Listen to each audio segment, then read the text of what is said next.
These Player 2 series Fenders come stocked with plastic nuts, and I just didn't find that suitable given how inexpensive it is to upgrade to a real bone one, so I'm gonna fix that. I'm starting by removing the old plastic nut.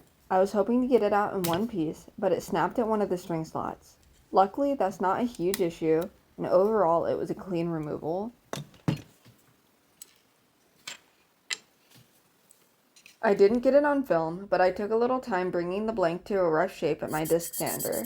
I've done this whole process by hand before, and trust me when I say that investing in a sander, even a cheap one, is life-changing if you ever plan on making a nut from a blank. Even with all of the work that I did with my sander, I still had to do some sanding by hand to bring everything to size. I take off small amounts at a time, stopping regularly to check the fit and to measure everything with my calipers to make sure that everything is still even. If you look here, you will notice that the bottom of the original nut is not flat. It is curved to match the radius of the fingerboard, which means that the new nut must follow suit.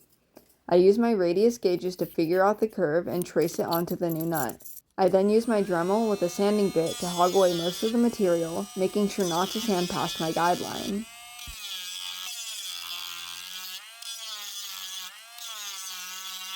That radius is still looking pretty rough, but I have my radius sanding station by Rhett's Frets to help clean it up.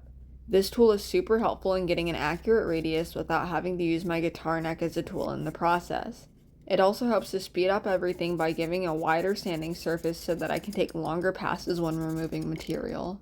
Now that everything is pretty much up to shape, I can mark off the string spacing. I was happy with the original spacing, and since I was able to glue the original nut back together, I was able to transfer that spacing to the new nut.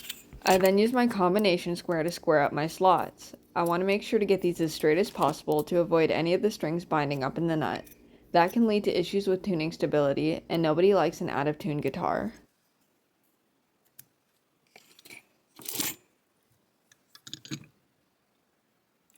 In order to give my files something to hold on to, I score the marks with a razor blade. This reduces my chances of the files slipping and me starting the slots in the wrong place.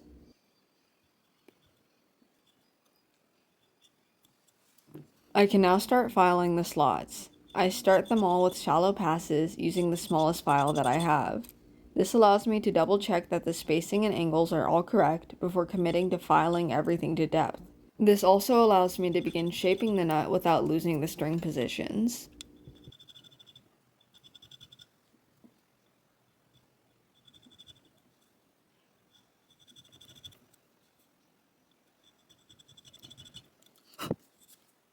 I then start widening out the slots, slowly working my way up in gauges until the slots are substantial enough to withstand the filing that will come next. Similar to what I did with the razor blade, I use smaller sized files until each slot is brought to the proper width. This allows me to safely bring everything to size without the file slipping and ruining all of the work that has gone into this so far.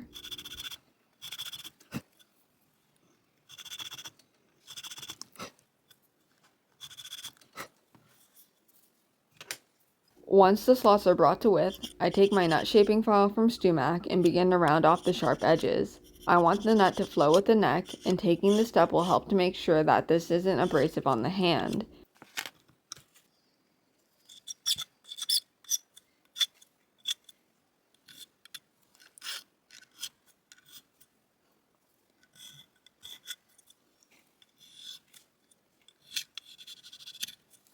I then go in with a foam block and ascending sandpaper grits to buff out any chatter left behind by the file. I will go back in later and bring this to a shine.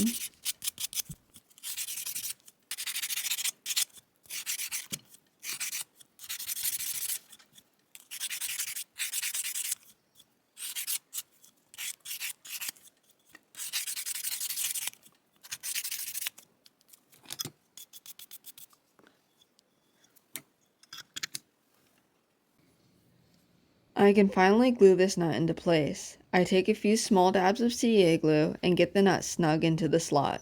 Since the fit is so snug, friction will do most of the work keeping the nut from falling out. The glue just works as a bit of assurance against wood shrinkage and any bumps this guitar may take down the line.